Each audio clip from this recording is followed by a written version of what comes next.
They'll run it now out of the gun. And an alley to run. And they'll get him down as he's inside the 40.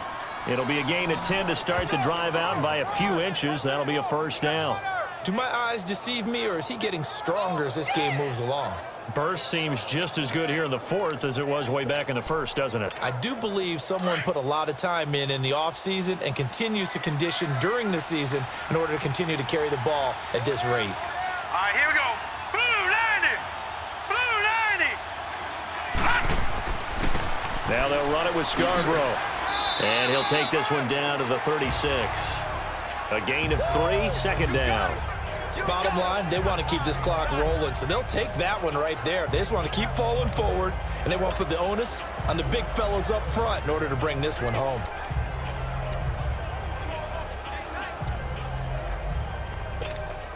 Clock continuing to run. They'll probably wind this all the way before snapping it on second down.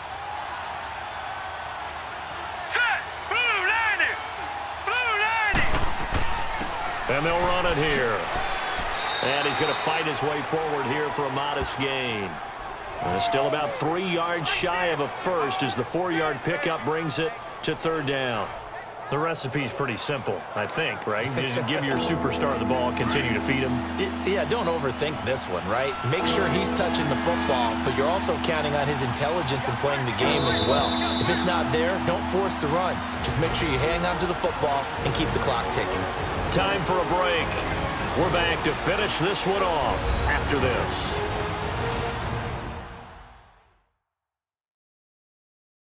So it's 49er football here as we get you reset.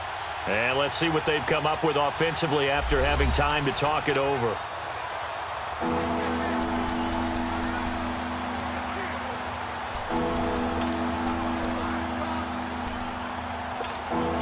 This is a big third down, and you'd have to think we'd see a timeout right away if they can't stop him here. On third down, that's Curtis, and he's going to get this one down to the 30. And now we'll see a timeout used on defense as they stop it right out of the break with 1:57 to go in the ballgame.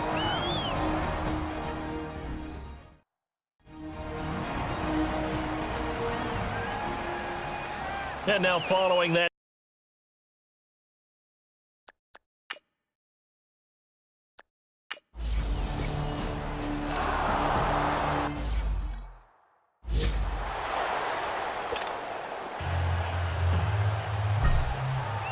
the punter Pinion now to kick this one away. This is fielded a couple yards deep. And he's up past the 20 to the 22-yard line.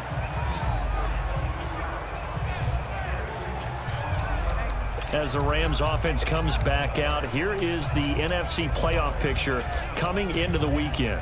And on that last drive, went for it on fourth, turned it over. But good job by their defense, though. They held them to 3, but this offense, they've got to be a little bit better, a little bit more careful here. And sometimes when you see these calls on fourth down, when they decide to go for it, it's not necessarily the coach saying, I believe in my offense. Sometimes the coach saying, I believe in my defense. I can afford to go for it here, because if we don't get it, I don't think we'll give up more than 3. And that's exactly what happened. You think that factored in? I do. I think that he had that in his mind going into the game, that I'm going to be aggressive on offense because I know I've got a defense that can hold up their end. Looking downfield, and that's caught right side. He's got his man. A good pickup there, 26 yards. Now a first down throw, gone. And he's got his man on the out route. And he is out of bounds inside the 30. The completion good for 3, and it's second down. What I love about watching the passing game nowadays is that the one-dimensional receiver is really starting to leave the game. You've got to be able to do it all. Of course, you got to run fast. Of course, you got to catch the ball. But route running savvy and toughness, there's a premium for all of that now. And he's able to get it to the edge of the red zone at the 20-yard line. 7 yards on the quick slant and a first down. From the red zone now, Goff. Open man right side is Cup, complete. And he'll go out of bounds in the red zone just inside the 20. So 5 plays on this drive, Charles. All passes, all completions. And just like that, they're in the red zone. And don't you think the playbook opens up a little bit more now? Because all they've done is throw the football. If you want to run it now, you may very well have them fooled. Throwing again is gone. Throwing for his running back, and he's got him complete. And here he'll get it down to the 7. 9 yards on the play there, and it sets him up 1st and goal. To the air again. Goff. And he'll be brought down this time at the 5-yard line. It'll be a 3-yard gain, and that'll make it 2nd and goal. Clock continuing to roll as the Rams try to get going again. And he takes this one into the end zone, and all of a sudden, here in the final minute, things get a little bit tighter. Okay, game on. Don't go anywhere yet. You got a 1-score game now. Probably going to rely on the onside kick coming up. Yeah, they have to. It's not a high percentage play, but it's better than not having a chance at all. And that's when you put your leapers and your flyers on one side, get that high hop, and hope that one of the guys can come up with it. And on the other side, you get that hands team ready. No doubt about it. Point after, right down the middle.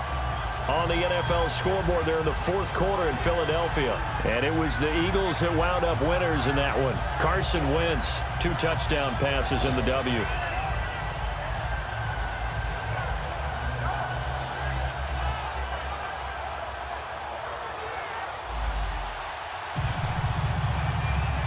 So still a chance with just over 20 seconds to go, but they need to get this one back, no doubt.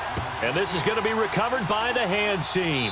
And that should just about put a capper on this one. Well, 4th quarter, they felt like they needed the football back. Unfortunately, they couldn't get it.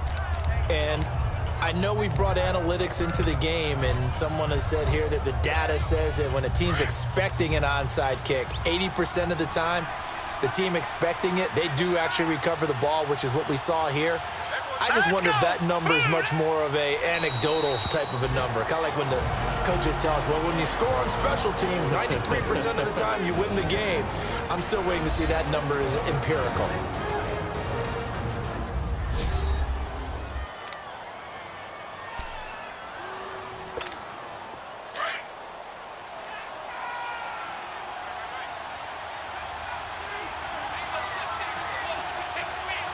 Here we go.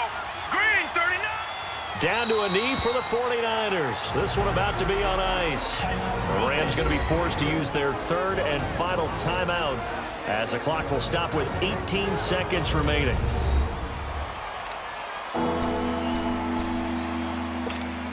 So time to start going in the other direction as they come up now 3rd and long.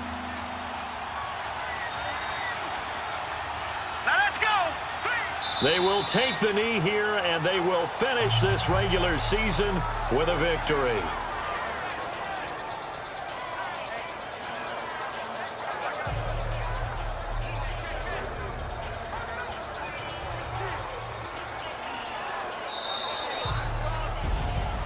A road win in the National Football League. Charles, you never take that for granted no matter who you're playing, no matter where you're playing. You take it and you run with it. And you know you prime the pump all week in your own home facility. No one thinks we can do this. Only people who believe are right here in this room. And then you go on the road, band together, and get it done.